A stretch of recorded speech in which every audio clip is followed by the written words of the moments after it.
1956年2月24日，此时距离苏共20大闭幕还有1天的时间。苏联领导人赫鲁晓夫在所有人都没有心理准备的情况下，搞了个突然袭击，派车把与会人员接到了开会地点。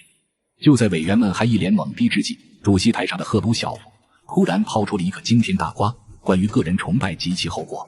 赫鲁晓夫在发言中全面否定了斯大林的功绩。对于斯大林在领导苏联人民进行卫国战争、建设重工业和农业方面的功绩，他整了一些半真半假的证据，一会说卫国战争是苏联的纵深和寒冬天气的功劳，一会又说工业化的成绩是苏联人民用血泪堆出来的虚假景象，反正就是没斯大林什么事。对于斯大林独断专行的作风，赫鲁晓夫更是痛心疾首的大加挞伐。在他的描绘下，斯大林这位苏联的缔造者变成了一个自私阴毒、独断专行、残暴不仁的魔鬼。苏联可真是太幸运了，在这么一个魔鬼的带领下，居然没有败亡，反而越做越强。正所谓苍蝇不叮无缝的蛋，苏共内部的裂痕成功吸引来了美国这只苍蝇。西方媒体对赫鲁晓夫的秘密报告大书特书，远在中国的毛主席虽然对斯大林死后的事早就有过预见，但当他老人家听到赫鲁晓夫竟然全面否定斯大林时，还是不免为这人的政治智商感到担忧。赫鲁晓夫揭了盖子，也捅了篓子呀。那赫鲁晓夫这次秘密报告到底捅了什么篓子呢？赫鲁晓夫本名约瑟夫·维萨里·奥诺维奇·赫鲁晓夫，1898年1月2日，赫鲁晓夫出生于乌克兰一个煤矿工人家庭。长大后，他子承父业，继续在乌克兰的鲁钦科夫煤矿干活。因为平时好打抱不平，所以他很快就成了矿区工人的带头大哥。1917年2月革命爆发后，苏维埃的势力扩展到了乌克兰地区。众所周知，矿工这一群体向来都是共产党的弹药库呀。赫鲁晓夫在当地共产主义者的发展下，很快就加入乌克兰社会革命党，成为了鲁钦科夫煤矿的苏维埃代表。1917年10月革命之后，俄罗斯共和国被推翻，苏维埃社会主义共和国联盟，他又正式加入了布尔什维克。此后数年，他一直在煤矿摸爬滚打，直到1925年之后，他的人生才像开了挂一样窜升，先后担任了斯大林诺的组织部副部长，后来又被调任基辅当书记。可就在这顺风顺水的时候，赫鲁晓夫突然做出了一个惊人的决定，放弃高官厚禄，到莫斯科深造。组织上再三挽留，最后拗不过，只好把赫鲁晓夫安排到莫斯科的斯大林工业学院进修。这里是苏联未来干部的培养所，算是苏联版的翰林院吧。以一个地方大员的身份到这种地方回炉重造，实在是屈就了。当时导师列宁已经逝世，然而由于列宁生前并没有就苏联下任领导人做出明确的安排，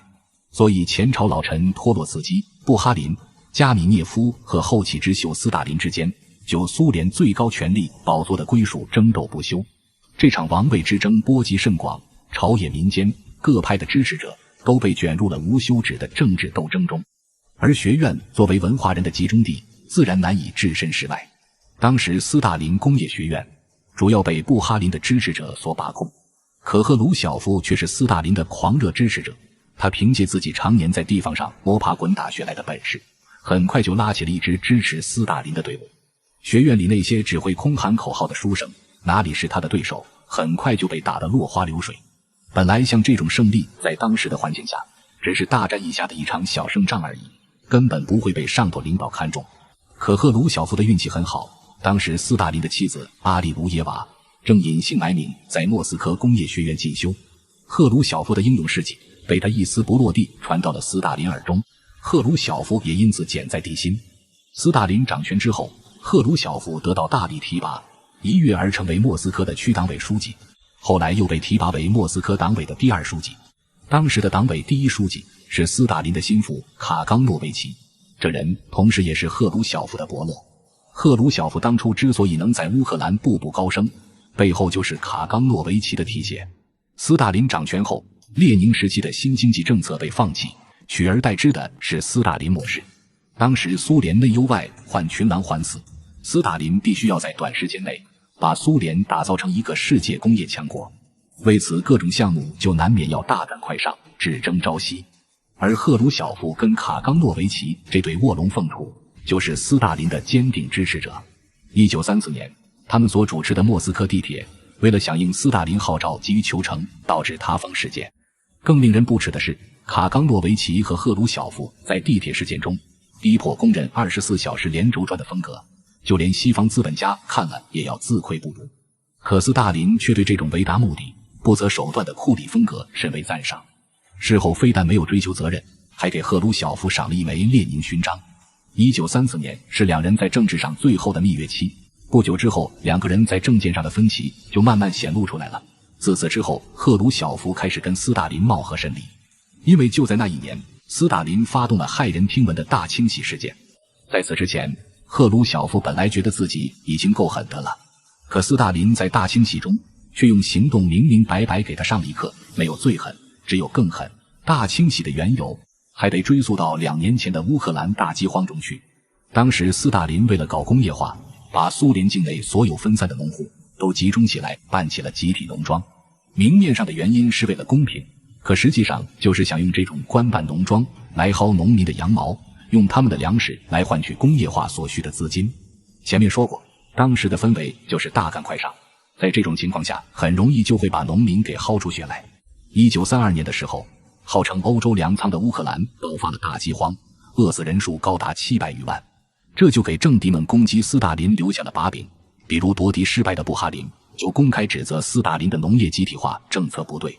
不仅仅是政敌，就连原先一些比较中立的官员都看不惯这种惨绝人寰的做法。可国际局势留给斯大林是时间不多了，隔壁的德国那边希特勒已经上台了，现在正在野心勃勃地扩军备战呢。斯大林没有时间一一说服这些反对者了，最简单粗暴的办法就是肉体消灭。但斯大林并没有一上来就杀，毕竟这可不是小事呀。然而1934年，苏联内部斗争愈发激烈。当年12月，斯大林的接班人基洛夫遇刺，而凶手在押送途中莫名其妙死亡。这件事情成为压倒骆驼的最后一根稻草。在斯大林看来，事情发展到这个地步，双方已经没有缓和的余地了，于是就悍然发动了大清洗。可笑的是，赫鲁晓夫后来在秘密报告中竟然把这件事归咎到斯大林身上，话里话外的意思是基洛夫之死乃是斯大林自导自演，真是欲加之罪，何患无辞啊！试问古往今来有哪个君主会把自己的继承人当导火索来用啊？知道培养一个继承人的代价有多大吗？说回大清洗，笔者有必要给大家明确如下一个道理：大清洗虽是最高领导人带有明确目的发起的一场政治运动，但参与者并不清楚这场运动的本质，这就导致了他们对这场运动的认知不足。他们不知道谁是敌人谁是朋友，只能按照错误的宣传来。再加上正规的官僚体系是不可能支持领导人发动这种运动的，所以他只能用一些品行不端的牛鬼蛇神和投机者。这就决定了运动不可能只打击最高领导所希望打击的敌人，有时候往往会搞出冤假错案，误杀己方战友。而最高领导人只是一个人，他不可能桩桩件件案子都明细秋毫，有时候就算知道是冤假错案，也只能装糊涂，因为他必须要掩盖真正的目的，不能把它拿到台面上来为冤屈者翻案。正因这种不分敌我的无差别打击，导致大多数人在回顾这种运动的时候往往不得要领。他们会得出这样的结论：这场运动是领导人年迈糊涂或性格残暴所致。而赫鲁晓夫就是这样认为的。大清洗的恐怖超出了他的想象，在这股时代浪潮面前，这个以粗暴著称的乌克兰大汉怂了，他屈服了，他为此保成了大清洗的刽子手，把无数同事送进了地狱。他把这段屈辱简单的归咎于斯大林的性格残暴和喜欢搞个人崇拜上面。他为了活命伪装成了斯大林的追随者，但当斯大林去世，头上的乌云消散之后，他又迫不及待地想要跟那段历史决裂，仿佛只有把斯大林打入万劫不复之地，只有把斯大林批黑斗臭，才能掩饰他曾经的软弱一般。那份所谓的秘密报告本质上就是这种心态下的产物，它并不是一份经过深思熟虑的政治文件，这里头包含着太多私人感情在里面了，这导致这份文件在客观性上严重失真。需要说清楚的是，这里面包含的不仅是赫鲁晓夫一个人的怨愤，而是整个苏共高层数十年情感大爆发。因为这是所有苏联中央委员、候补委员和监察委员的集体智慧结晶，可不是赫鲁晓夫一个人弄出来的。拿着这么一份充满情绪化的文件当成共产世界的会议总结来发，可想而知会造成什么后果。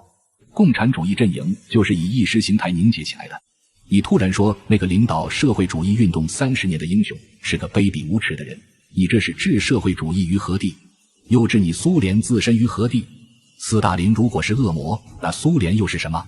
就算对斯大林心怀不满，自家人关起门来怎么批评都行，